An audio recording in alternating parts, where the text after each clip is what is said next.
Okay guys, good morning. Isang mabilisan lang to. Kung ikaw ay isang bus driver, truck driver, o kahit di ka driver, basta meron kang restriction code 3 or 8 o sa license name is CD and CE at gusto mong matutong mag-drive ng trailer, para sa iyo ang video na to. Pero hindi ito yung sa company namin ha, iba ito.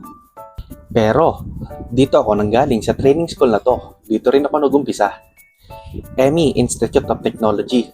Puntahan nyo na agad ang opisina nila para makapag-enroll na agad kayo.